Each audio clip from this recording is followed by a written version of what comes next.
เราจะบทเรียนที่ 7 ด้วยกันนะครับ 자, 사모님 봉독해 주시기 바랍니다.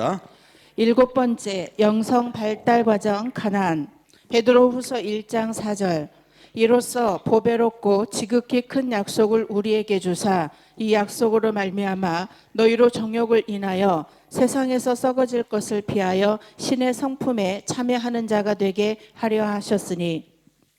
세 번째 가나안의 단계 애굽에서 하나님의 살아계심을 경험하고 광야에서 자아의 죽음을 경험하며 가나안에서는 나와 주님의 연합을 경험합니다. 그 연합의 정도는 광야에서 십자가의 죽음을 통과한 정도입니다. 광야는 고통과 시련의 장소이며 애굽과 가나안은 기쁨을 경험하는 장소입니다. 그러나 애굽의 기쁨과 가나안의 기쁨은 차원이 다릅니다. 애굽은 나를 위해 기뻐하는 곳이며 가나안은 주님을 위해 기뻐하는 곳입니다.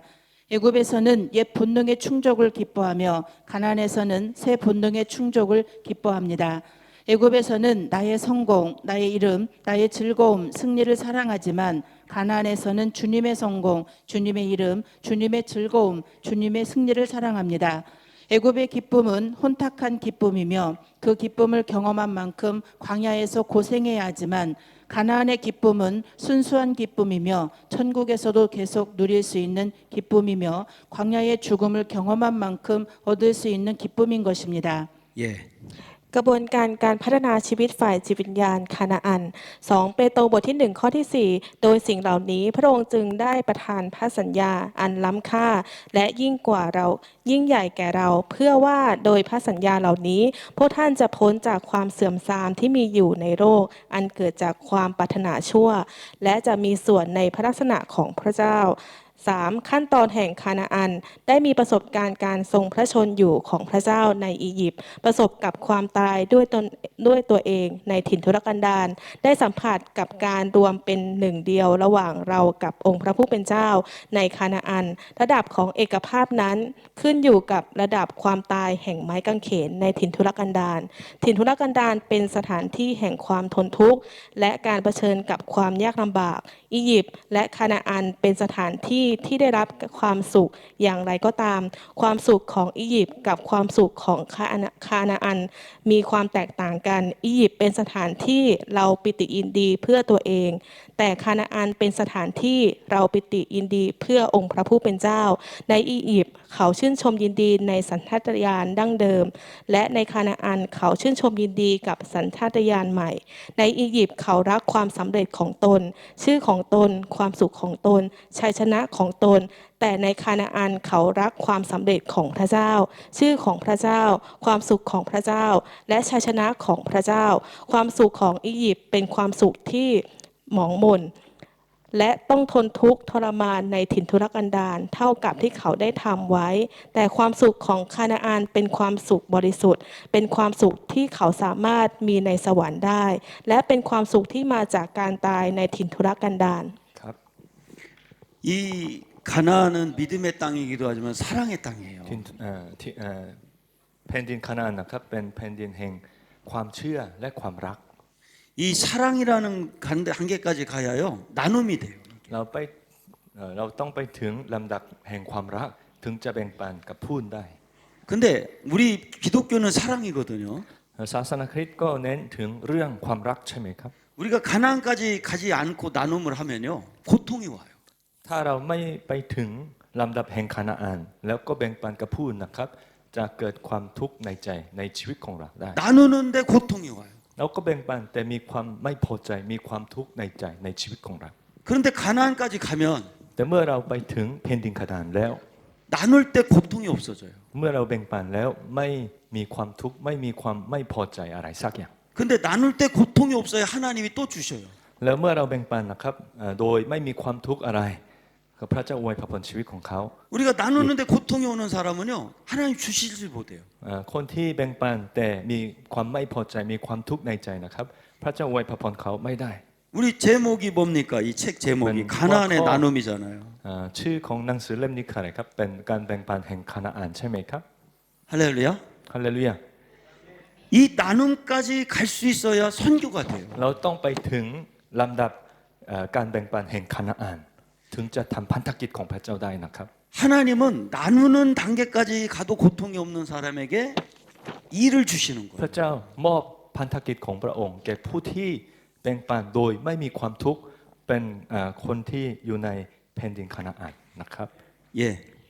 가나안은 사랑의 단계입니다. 사람의 심령은 사랑의 곳간입니다. 사람들은 오해하기를 주님을 사랑하기 원하면 사랑할 수 있는 줄 압니다. 형제를 사랑하기 원하면 사랑이 되는 줄 압니다. 그러나 그것은 오해입니다. 순수한 사랑은 영성에서 흘러나오는 것으로 육신의 생명이 소멸되고 영성이 발전되지 않은 사람은 아무리 사랑하기 원해도 사랑을 할 수가 없는 것입니다.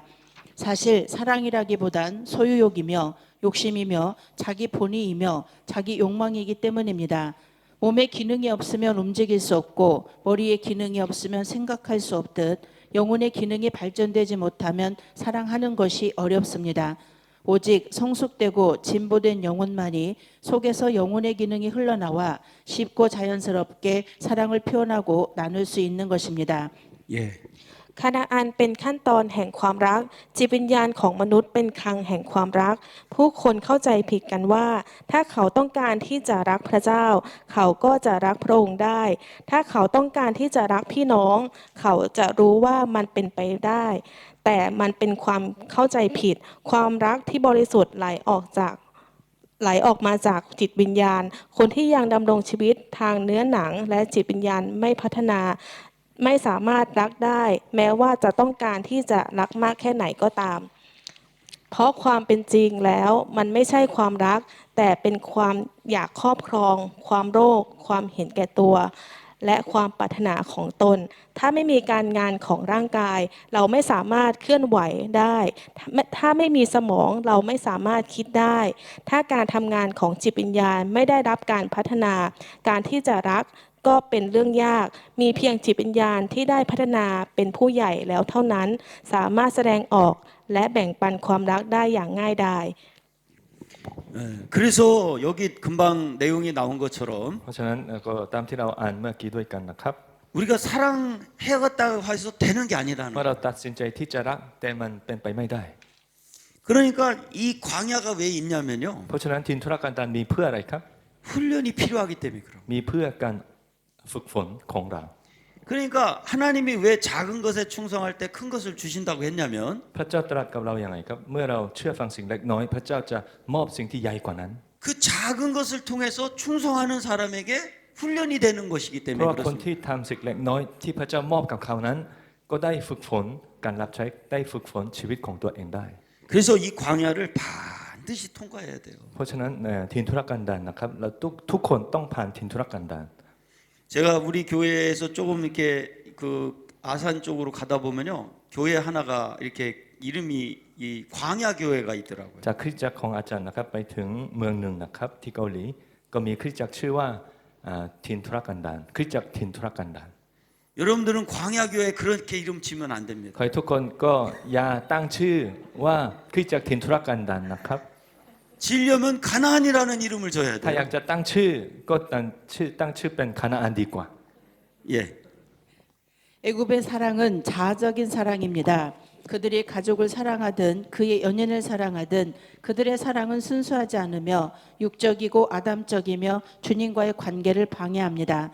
가나안 단계에 사랑할 때 그 사랑은 주님을 방해하지 않으며 자연스럽게 그 속에서 주님이 흘러나와 그를 통해 주님의 사랑이 나타나게 되는 것입니다. 몸은 정욕을 사랑하고 머리는 지혜를 좋아합니다. 심령만이 주님을 사랑하고 사람을 사랑할 수 있습니다. 영성이 성숙되었을 때 주님께서 비로소 그에게 깊이 임하시고 좌정하시며 은사, 능력도 아닌 지혜의 계시도 아닌 온전한 사랑 속에서 연합되어 교통할 수 있게 되는 것입니다. 애굽의 단계를 통과하지 못한 사람은 지각이 열리지 않아 수많은 진리와 지식을 배워도 아무것도 이해하지 못합니다. 예. ความรักในอียิปต์เป็นความรักที่เห็นแก่ตัวไม่ว่าเขาจะรักครอบครัวของเขาหรือคนรักของเขาก็ตามความรักของพวกเขาก็ไม่บริสุทธิ์ทั้ง กายและใจ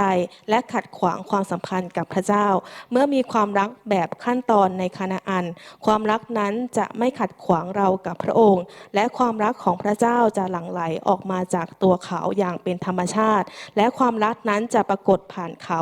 ร่างกายของมนุษย์รักความต้องการทางเพศ หัวของมนุษย์ชอบสติปัญญา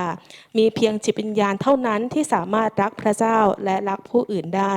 เมื่อจิตวิญญาณของเขาเติบโตเป็นผู้ใหญ่ พระเจ้าจะทรงสถิตกับเขาอย่างลึกซึ้ง ไม่ใช่ด้วยของประทาน ไม่ใช่ด้วยสติปัญญา แต่เป็นด้วยความรักอันสมบูรณ์พร้อมทำให้รวมอยู่และสื่อสารกับพระเจ้าได้ คนที่ไม่ได้ผ่านขั้นตอนในอียิปต์จะไม่เข้าใจอะไรเลย แม้ว่าจะเรียนรู้ความจริงและมีความรู้มากมายก็ตาม ครับ 예. 그래서 이 광야의 차원을 벗어나야 되는 이유가 เพราะฉะนั้นสาเหตุที่เราต้องผ่านถิ่นทุรกันดารก็คือ 우리가 가나안까지 가야 เราต้องไปถึงคานาอันใช่ไหมครับ 이 사랑의 진짜 사랑을 할 수 있게 됩니다. ถึงจะสามารถรักผู้อื่นได้ ถึงจะสามารถรักอย่างแท้จริงได้ 하나님이 단순하게 그냥 가나안으로 이스라엘 민족을 이끈 게 아닙니다. พระเจ้าก็นำชนชาติอิสราเอลไปถึงคานาอันโดย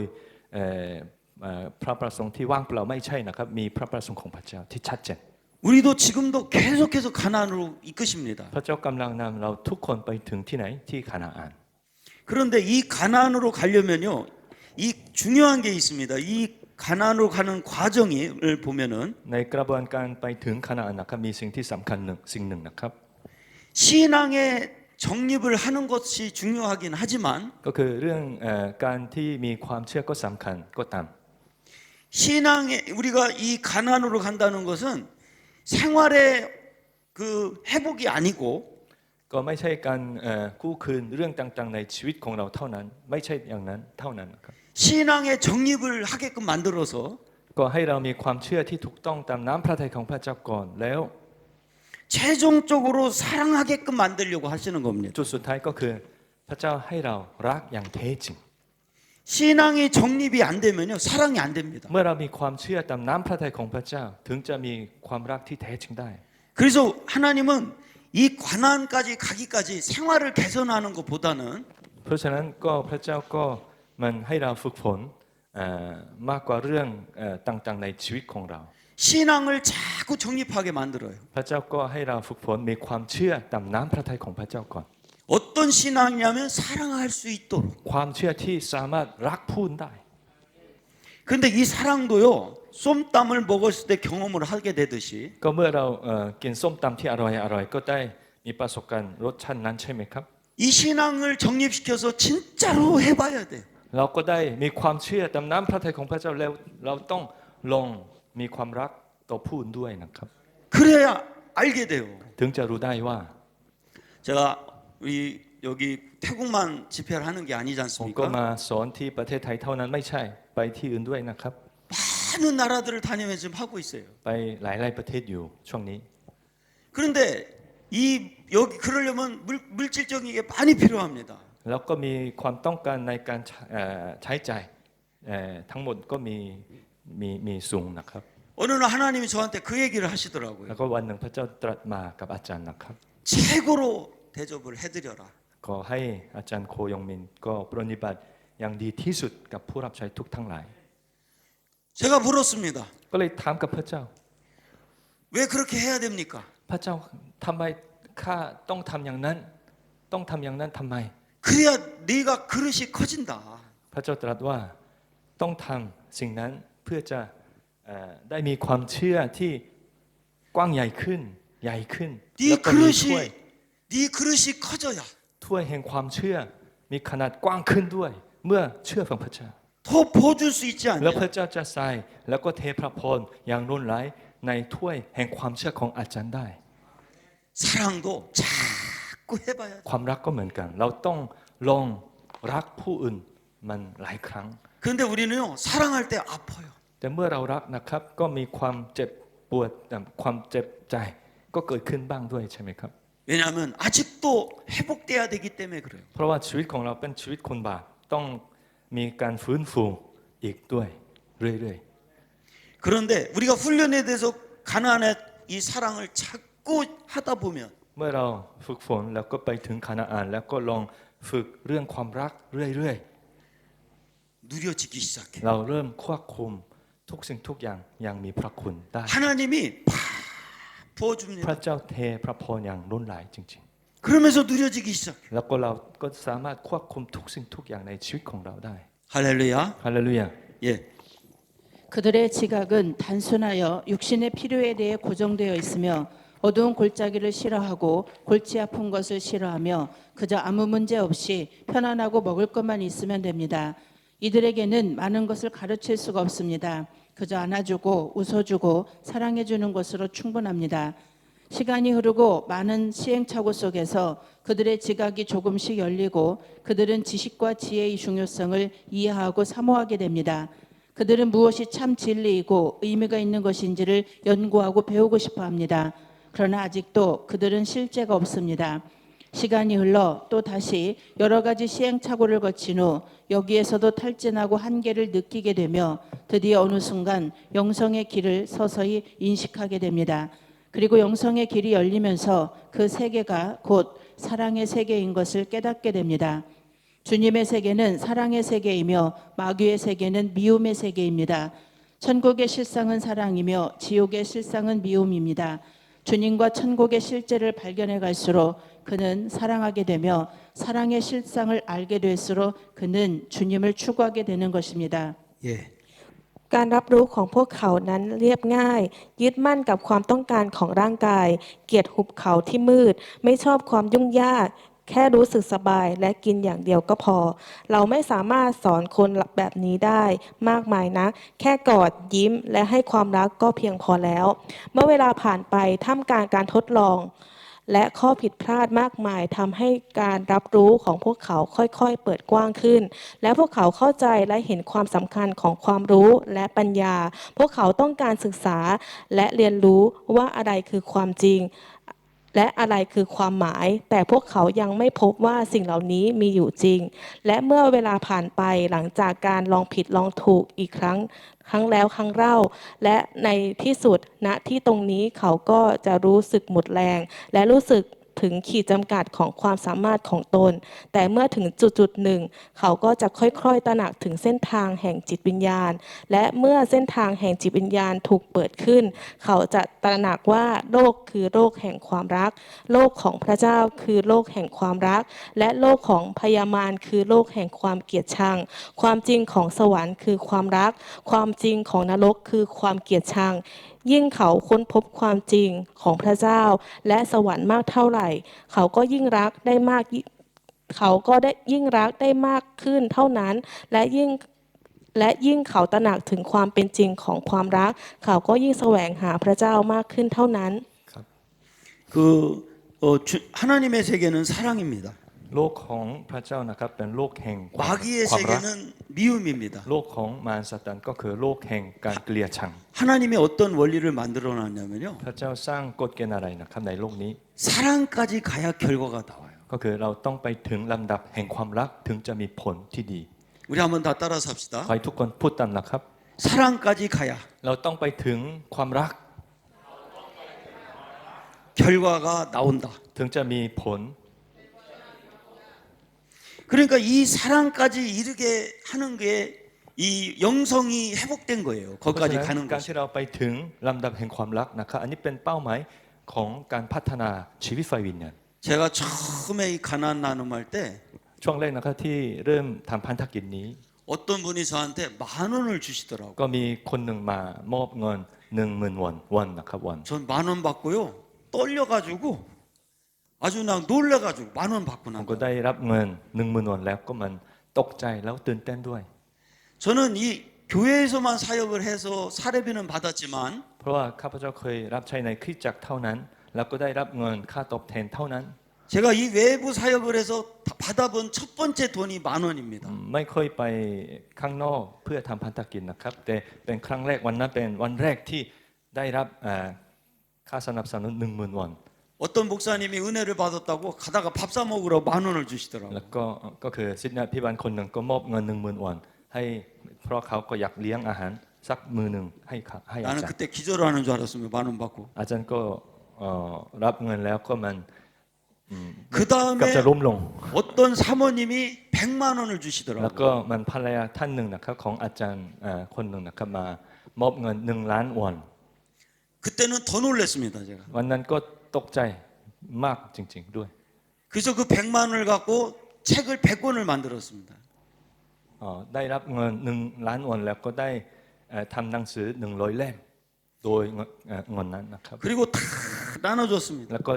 แจกจ่ายหนังสือที่ทำให้กับหลายคนนะครับ 서울에서 강의를 하는데 ก็รับใช้ที่กรุงโซลนะครับในวันหนึ่ง 어떤 분 두 분이 저한테 다가왔습니다. ก็มี2 คนมาหาอาจารย์ 한 분은 봉투를 갖고 คน 왔고 หนึงก็มีซองในมือของเขา 한 분은 제 통장을 물었습니다. อีกคนหนึงก็มาถามเลขบัญชีธนาคารของอาจารย์ด้วย 그 봉투를 열어봤는데 แล้วก็อาจารย์ก็เปิดซองแล้ว 1,000만 원짜리 수표가 들었습니다. ก็ดูแล้วก็มันเท่าไหร่300,000 วอนประมาณ300,000 วอนนะครับเป็นเงินเป็นเช็คธนาคารนะครับเขาถึง300,000 บาทประมาณ300,000 บาท 집에 가서 통장을 저기 계좌번호를 열어봤더니 แล้วผมก็เปิดสมุดบัญชีธนาคารด้วย 1,000만 원이 들어와 있었어요. แล้วก็เห็นว่ามัน300,000 บาทก็เข้ามาใน 저는 บัญ 그날 ชี 기절했습니다. ก็วันนั้นก็ล้มลงจริงๆนะเกือบจะตายตกใจมาก 그런데 이렇게 선교비가 두르는 것보다 더 힘든 게 있었습니다. แล้วมันสิ่งเป็นเรื่องยากมันที่ตกใจมากกว่านี้มีเรื่องหนึ่งนะครับ 금액이 커질수록 ก็เมื่อเงินสนับสนุนมีจำนวนมากขึ้นเรื่อย 나누는 것이 10배는 힘들었어요. ๆก็รับก็ง่ายกว่ามันแบ่งปันกับผู้อื่น 너무너무 고통스러웠습니다. การสนับสนุนจำนวนมากแล้วก็สิ่งที่ยากก็คือแบ่งปันเงินนั้นกับผู้อื่นนะครับ 받을 때는 좋았는데 รับเงินก็มีความสุขมาก 나눌 때는 고통이 왔습니다. เวลาแบ่งปันก็มีความทุกข์ 왜 그랬을까요? เพราะอะไรครับ 아직도 광야에 머물러 있었기 เพราะ 때문에 ว่าชีวิตของผมก็ยังอยู่ในคานาอันทิน광야죠 광야 광야에 머물러 있었기 อยู่ในทินทุรกันดาร 그러니까 우리는 모든 것에서 광야를 통과해야 돼. เพราะฉะนั้นเราต้องผ่านทินทุรกันดารในทุกเรื่องในชีวิตของเรานะครับ 물질도 광야에 ทรัพย์ 머물르면요. สมบัติก็เราต้องผ่านตรงนั้น 받을 때는 좋은데 ก็รับเงินก็มีความสุข 나눌 때는 고통스럽습니다. แบ่งปันก็มีความทุกข์มาก 그런데 이 얼마를 받아도 고통이 없어지지 나눌 때 고통이 없어지면은 แต่เมื่อเราแบ่งปันแล้วไม่มีความทุกข์เมื่อนั้นนะครับ 그분은 행복한 사람입니다. คนนั้นเป็นคนแห่งสันติสุขจริง 제가 그래서 외국에 나올 때는 ๆ เพราะฉะนั้นทุกครั้งที่ผมมารับใช้ที่ประเทศ 환전을 안 합니다. ก็ไม่แลกเงินที่ธนาคารเลย ไม่แลกเงินมา 은행에다 그냥 돈을 입금만 하고 ก็ 옵니다. มันเก็บเงินในบัญชีธนาคารที่เกาหลีไว้ 그리고 직불 카드를 갖고 แล้ว 나옵니다. ก็ใช้บัตรเดบิตเท่านั้นนะครับ 왜냐하면 เพราะว่า 저도 이제 지혜가 생겼습니다. ผมก็ได้มีปัญญานะครับปัญญาสติปัญญา 얼마가 나가고 있다고 하면 고통이 옵니다. เมื่อเราเห็นไม่แลกเงินที่ใช้ในพันธกิจนะครับก็มีความทุกข์ขึ้นมาในใจเพราะว่ามันจำนวนเงินมากที่ใช้จ่าย 그런데 직불 카드는 얼마 나가는지를 모릅니다. แต่เวลาใช้บัตรเดบิตนะครับก็ไม่รู้ว่ามันเงินเท่าไหร่ที่กำลังใช้อยู่ ก็เลยไม่ทุกข์ใจ 저도 이렇게 지혜를 얻어가면서 고통 없이 나누는 길을 가고자 몸부림을 칩니다. ก็เลยข้าพเจ้าก็กำลังฝึกฝนตัวเอง เพื่อมีความสุขมากขึ้นในการแบ่งปันกับผู้อื่น 그만큼 사랑한다는 게 쉽지가 않아요. เพราะฉะนั้นการที่เรารักผู้อื่นนั้นเป็นเรื่องที่ไม่ง่าย 그러나 우리는 그럴지라도 자꾸 나눠야 됩니다. แม้ว่าอย่างนั้นเราต้องตั้งใจที่จะรักกับผู้อื่นมากขึ้นนะครับ 앞으로도 여러분들 좀 기도 좀 해줬으면 ขอให้ 좋겠어요. ทุกคนอธิษฐานเพื่ออาจารย์ด้วย 우리 태국을 위해서 제가 일을 하려면은 ก็เพื่อพันธกิจในประเทศไทยที่อาจารย์ทำอยู่ 커져야 됩니다. 이게 거- 마음이 넓어져야 돼. ก็ข้าพเจ้าต้องมีใจที่กว้างขึ้น 더 큰 사랑이 필요합니다. แล้วก็มีความคิดที่กว้างขึ้นด้วย 그래서 저와 여러분들이 진짜 멋있게 한번 태국 살려봅시다. ข้าพเจ้าและเราทุกคนนะครับจะช่วยประเทศไทยให้รักความรอดด้วยกัน 우리 손 한번 ให้ 들어봅시다. ทุกคนยกมือ 살리자. 살리자 살리시 살리자가 뭐냐? 좋아요. 자 그럼 뭐 태국말 ช่วยให้รอด 한번 더. ช่วยให้รอด 우리 하나님께 영광의 박수 ปรบมือ 돌렸습니다. พระเจ้าด้วยกัน 영성이 열릴수록 사람들은 갈증을 느끼게 됩니다. 그 갈증의 대상은 돈도 아니고 편안한 삶도 아니며 사람들에게 인정받는 것도 아니며 오직 주님 그분을 곧 주님의 사랑을 간구하게 됩니다. 사람들은 처음에 자신들의 욕망을 구하며 그 후에 진리를 구하게 되며 마지막으로 주님 자신 그 사랑을 갈구하게 되는 것입니다. 많은 사람들이 애굽에서 죽습니다. 모세가 오기 이전에 많은 사람들이 애굽에서 죽었습니다. 그들은 구원받지 못했을까요? 아닙니다. 그들은 약속의 자녀들입니다. 애굽에서 광야로 나왔던 대부분의 백성들이 광야에서 죽었습니다. 그들은 구원받지 못했을까요? 아닙니다. 그들은 율법의 구원을 받았을 것입니다. 그러나 그들의 구원은 너무나도 낮은 차원의 구원입니다. 그 구원은 불 가운데서 얻은 구원인 것입니다. 고린도전서 3장 15절에 누구든지 공력이 불타면 해를 받으리니 그러나 자기는 구원을 얻되 불 가운데서 얻은 것 같으리라. 기독교는 그렇게 유치한 것이 아닙니다. 세상 사람들이 목매다는 것에 똑같이 매달릴 것이 기독교의 목적이 아닙니다. 기독교의 구원은 차원이 다른 것이며 훨씬 더 깊은 것입니다. 그것은 이 우주를 지으신 하나님의 충만한 생명을 직접 경험하고 맛보고 동참하는 것입니다. 곧 신의 성품에 참여하는 것입니다. 베드로후서 1장 4절에 이로써 그 보배롭고 지극히 큰 약속을 우리에게 주사 이 약속으로 말미암아 너희로 정욕을 인하여 세상에서 썩어질 것을 피하여 신의 성품에 참여하는 자가 되게 하려 하셨으니 예. ยิ่งจิตวิญญาณเปิดกว้างมากเท่าไหร่คนก็ยิ่งกระหายน้ำมากขึ้นเท่านั้นเป้าหมายของความกระหายนั้นไม่ใช่เงินไม่ใช่ชีวิตที่สะดวกสบายไม่ใช่สิ่งที่ผู้คนยอมรับแต่เป็นการวิงวอนต่อพระผู้เป็นเจ้าและความรักของพระเจ้ามนุษย์มักแสวงหาความปรารถนาของตนเองก่อนและหลังจากนั้นก็แสวงหาความจริงและสุดท้ายก็ปรารถนาความรักของพระเจ้าผู้คนจำนวนมากเสียชีวิตในอียิปต์หลายคนเสียชีวิตในอียิปต์ก่อนโมเสสจะมาถึงทำไมพวกเขาไม่ได้รับการช่วยเหลือทั้งที่พวกเขาเป็นบุตรแห่งพันธสัญญาประชาชนส่วนใหญ่ที่ออกจากแผ่นดินอียิปต์ไปยังถิ่นทุรกันดารเสียชีวิตในถิ่นทุรกันดารพวกเขาไม่ได้รับการช่วยให้รอดทั้งที่พวกเขาอาจจะได้รับความรอดโดยพระบัญญัติแต่ความรอดของพวกเขานั้นระดับที่ต่ำเกินไปความรอดนั้นคือความรอดที่ได้มาจากถ้ำกลางไฟ1 โครินธ์บทที่ 3 ข้อที่ 15ถ้าการงานของใครถูกเผาไฟไปคนนั้นก็จะได้รับความสูญเสียส่วนตัวเขาเองจะรอดแต่เหมือนดั่งรอดจากไฟศาสนาคริสต์ไม่ใช่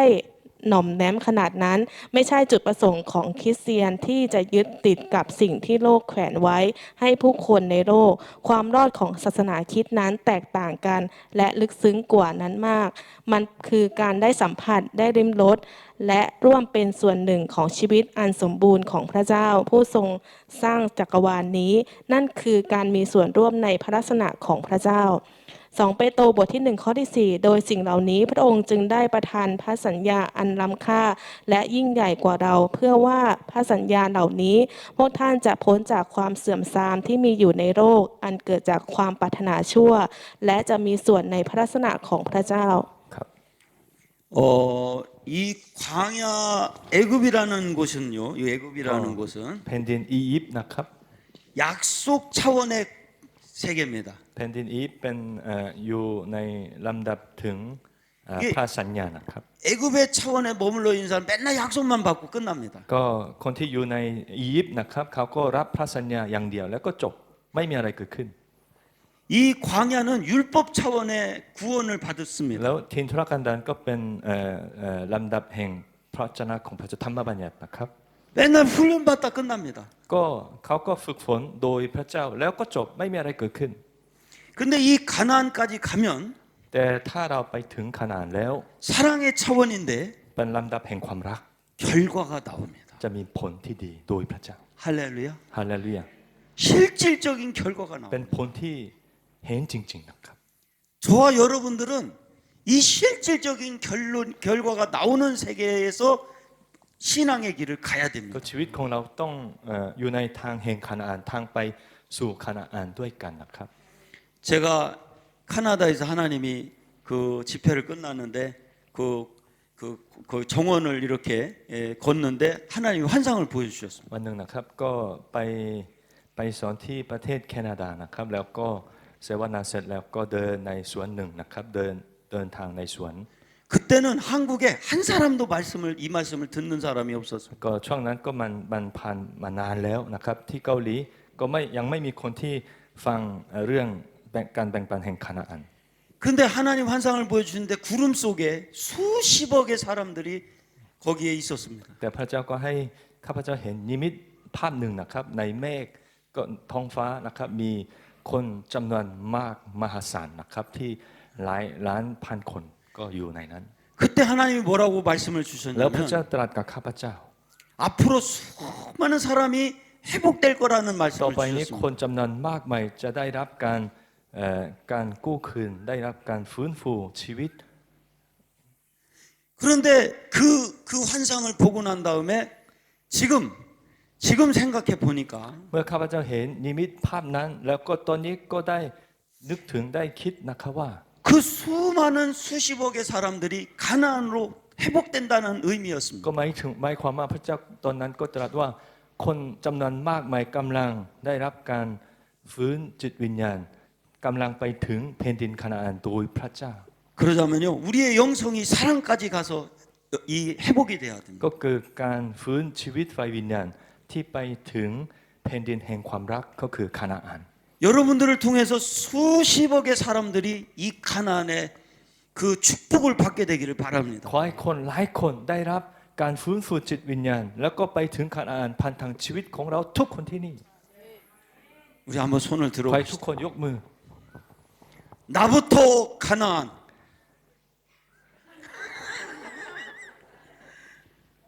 ให้เราไปถึงคานาอันก่อนให้ตัวเราไปถึงคานาอันก่อนให้เราก่อน 하나님께 영광을 ปรบ 받습니다. มือแด่พระเจ้าด้วยกัน 애굽에서 볼 때는 광야인들이 한심합니다. 광야에서 볼 때는 가나안인들이 불쌍합니다. 그러나 가나안에 이르러서야 종합적인 안목으로 애굽과 광야와 가나안의 의미를 볼 수 있게 됩니다. 자기가 여행해 본 길에 대해서만 어느 정도 알 수 있으며 많은 시간이 흘러서야 비로소 지나간 삶의 의미와 방향을 그 길을 이끄시는 분의 의지를 감지할 수 있는 것입니다. 우리는 좀 더 깊은 곳으로 가야 합니다. 좀 더 깊은 구원의 단계로 가야 합니다. 좀 더 깊은 곳에 가야 깊이 의미 있는 기도를 주님이 원하시는 기도를 드릴 수가 있습니다. 샘물이 흐르고 흘러 강물이 됩니다. 강물은 흐르고 흘러 바닷물이 됩니다. 그 물은 샘물일까요? 강물일까요? 바닷물일까요? 그는 샘물이며 강물이며 바닷물입니다. 거기에는 구별이 없습니다. 많은 훈련을 거쳐 가나안에 이른 사람에게 주님께서 묻습니다. 너의 소원이 무엇이냐? 그는 대답합니다. 오 주님, 당신이 나의 소원입니다. 당신이 원하시는 것, 당신께서 기뻐하시는 것, 그것만이 나의 소원입니다. 그는 샘물이지만 동시에 바닷물입니다. 그는 자신이면서 동시에 주님과 하나인 것입니다. 예. โดยมุมมองจากอียิปต์ชาวถิ่นทุรกันดารดูน่าสงสาร ในมุมมองจากถิ่นทุรกันดารชาวคานาอันน่าสงสาร แต่เมื่อเรามาถึงคานาอันแล้วจะสามารถเห็นความหมายของอียิปต์ถิ่นทุรกันดารและคานาอันได้โดยมุมมองที่ควบคุม คุณจะรู้แค่บางจุดเกี่ยวกับเส้นทางที่คุณเคยเดินทางแล้ว หลังจากนั้นนานแสนนานคุณจะสามารถรับรู้ถึงความหมาย และทิศทางของชีวิตที่ผ่านมา และสัมผัสความตั้งใจของผู้ที่นำทางคุณ เราต้องไปที่ลึกกว่านี้ เราต้องก้าวไปสู่ขั้นตอนแห่งความรอดให้ลึกขึ้น คุณต้องไปที่ลึกกว่านี้ถึงจะสามารถอธิษฐานอย่างมีความหมายลึกซึ้ง และตามพระเจ้าทรงปรารถนาน้ำพุไหลแล้วกลายเป็นแม่น้ำแม่น้ำไหลแล้วกลายเป็นน้ำทะเลน้ำนั้นเป็นบ่อน้ำแม่น้ำหรือน้ำทะเลพระองค์ทรงเป็นน้ำพุเป็นแม่น้ำเป็นน้ำทะเลที่นั่นไม่มีความแตกต่างพระเจ้าทรงถามคนที่มาถึงคานาอัน โดยผ่านทางฝึกมาหลายครั้ง ความปรารถนาของเจ้าคืออะไร เขาตอบว่าพระเจ้าข้าพระองค์คือความปรารถนาของข้าสิ่งที่พระองค์ปรารถนา สิ่งที่พระองค์พอพระทัยนั่นคือความปรารถนาของข้าเขาเป็นน้ำพุและในขณะเดียวกันก็เป็นน้ำทะเล เขาเป็นตัวเอง และในขณะเดียวกันก็เป็นหนึ่งเดียวกับพระเจ้าพระประสงค์ 그러니까 이 가나안까지 간 사람한테 하나님이 물어봅니다. เพราะฉะนั้นสำหรับคนที่ไปถึงขนาดแล้วก็พระเจ้าถาม 너희 กับเขา 너의 소원이 뭐냐고. ความปรารถนาของเจ้าคืออะไร 그 사람은 말합니다. เขาก็ตอบกับพระเจ้าว่า 하나님이 나의 소원이라고. ความปรารถนาของข้าเป็นพระเจ้า 하나님만이 이 하나님만을 기뻐하는 것이 나의 소원이라고. พระเจ้าองค์เดียวเป็นที่โปรดปรานของข้าพเจ้า 그 사람은 끝난 겁니다. ชีวิตของเขาก็มีเพียงพอแค่นี้ 하나님은 그런 사람을 무한대로 쓰십니다. พระเจ้าทรงใช้ชีวิตของคนที่แบบนั้น 무한대로 아사짱. 열어 주십니다. โดยไม่มีขีดจำกัดอะไรสักอย่างในการรับใช้ของเขา 아, 우리 이왕이면 그렇게 살다가 ใครเรา 죽어야죠. ทุกคนเป็นคนแบบนั้นด้วยกัน 할렐루야. ฮาเลลูยา 우리 이왕이면 그렇게 살다 죽읍시다. ก็ให้เราทุกคนเป็นใช้ชีวิตอย่างนั้นด้วยที่พระเจ้าเป็นความปรารถนา 하나님만이 나의 소원이라는 거예요. พระเจ้าองค์เดียวเป็นความปรารถนาของข้า 우리 한번 따라서 합시다. 하나님만이 나의 소원이다. พระเจ้าองค์เดียวเป็นความปรารถนาของข้า 우리 하나님께 영광의 박수 ปรบมือแด่ 돌리겠습니다. พระเจ้าด้วยกัน 주님의 뜻이 곧 자신의 뜻인 것입니다. 애굽에서 하나님을 만나 광야에서 자기 욕망이 정화된 사람은 오직 주님만을 구합니다. 자신의 타고난 소원들은 바퀴벌레 먹이만큼 부질없는 것. 그는 오직 주님의 신령하고 영원한 양식만을 구합니다.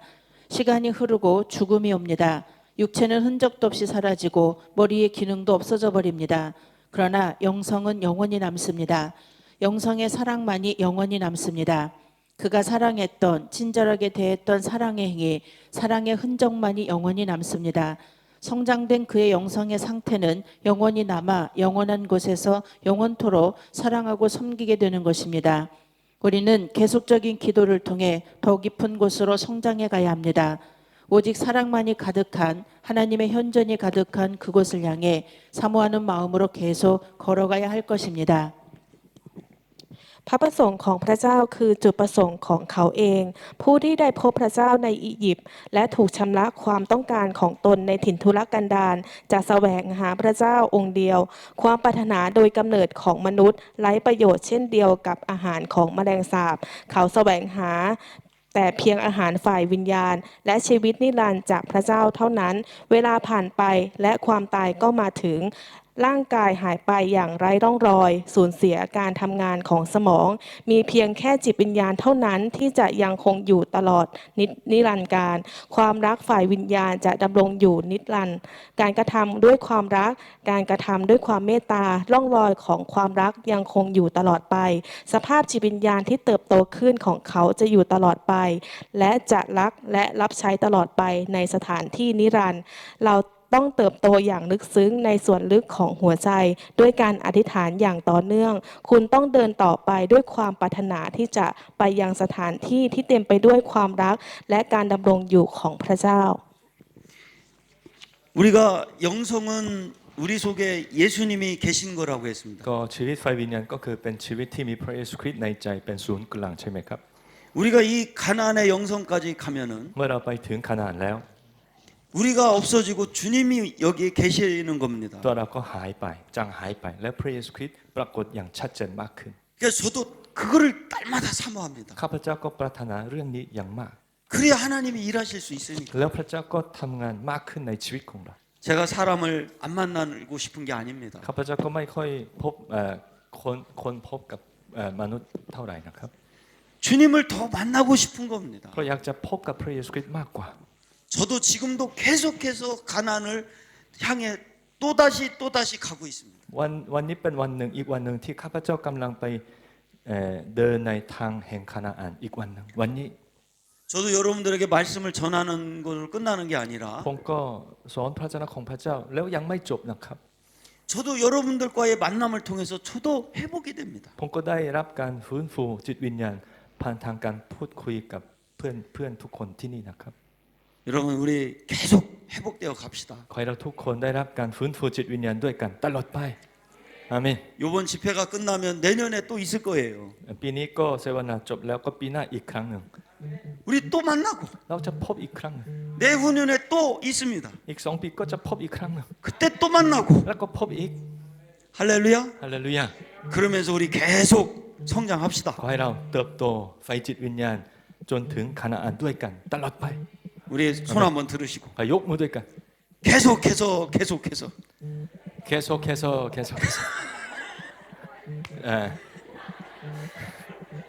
เราจะไม่หยุด